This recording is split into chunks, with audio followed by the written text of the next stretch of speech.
Am I the a-hole for telling my son we can't watch our grandkids anymore?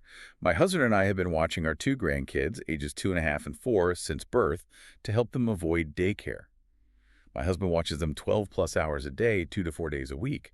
I now work full-time, and we are struggling financially. We agreed they would pay us $60 per day, but payments became late, then stopped entirely. They haven't paid us in over a year. On top of that, my daughter-in-law regularly picks the kids up 2 to 3 hours late with no notice and makes snide comments about me and my teenage daughter, all while they spend money on themselves, implying they have funds. We told them that if they can't pay us on time and pick the kids up promptly, they'll need to find other childcare. Am I the a-hole for setting this boundary, or are we being taken advantage of?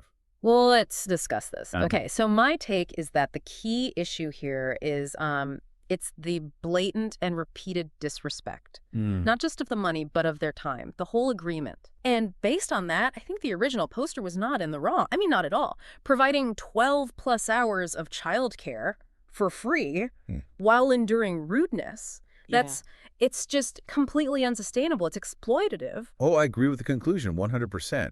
But I think we have to unpack the sheer depth of this exploitation. Yeah. You are essentially dealing with an unpaid invoice for a full year of skilled labor. $60 a day sounds like a bargain, but you do the math. 12-hour shifts, 2 to 4 times a week, for a whole year. That's thousands of hours. Thousands. And it's fascinating because the agreement went from being, a financial transaction to what some sociologists call the giver's curse. Oh, I like that. The giver's curse. Okay, explain that, because it feels like it just perfectly captures what the original poster is feeling. Well, it's when a generous gift, and in this case it's deeply discounted or free childcare, it leads to this feeling of entitlement from the person receiving it. They stop seeing it as valuable labor, and they just start seeing it as an obligation, something they're owed. And look at the financial discrepancy. Even at minimum wage, that 12-hour shift should cost them well over $150 a day, not $60. Wow. The original poster was already saving them, maybe $40,000 a year in professional daycare costs? The fact that the payments stopped and the parents still spent money on themselves just shows they monetized their parents' generosity. And the rudeness, the snide comments from the daughter-in-law, Yeah, that's the kicker. That makes the financial part almost secondary. totally. If they were broke and apologetic and respectful, this might be a really tough family conversation. But when you're giving 12-hour days and then facing late pickups and criticism, you realize that the arrangement isn't a partnership. It's servitude. Exactly. When you introduce disrespect, you raise the emotional labor cost far, far above the financial one. The OP isn't just looking for $60. They're looking for respect, for their time, for their family schedule. Yeah, the late pickups.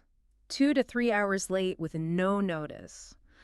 That just shows such a profound lack of regard for the husband's retirement, for the OP's new job. It does. The decision to finally set the boundary to say, pay up or find other care, that is often the hardest part of this giver's curse, right?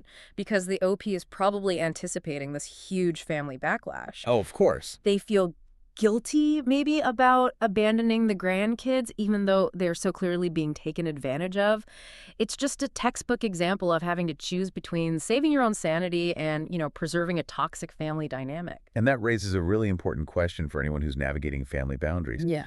Do you let that sunk cost the year of free care trap you into continuing the arrangement? Or do you cut your emotional and financial losses to prioritize your own well-being? Right. The OP chose to enforce the boundary, and I think based on the facts, they absolutely had to. So what does this all mean for you, the listener? Whether you're a grandparent offering help or a parent receiving it, this whole situation just underscores that family love and financial agreements, they have to be separate. And they have to be clearly enforced. Yeah, if not, the transaction just poisons the relationship. So the question isn't really whether the OP was right to demand payment, but whether setting this boundary, which was totally necessary, will ultimately save their own marriage and their finances, even if it permanently fractures the relationship with their son and daughter-in-law. But what do you think? Was the original poster in the wrong? Let us know your judgment in the comments below. And make sure you like and subscribe to Clear Cut Narratives for more deep dives like this.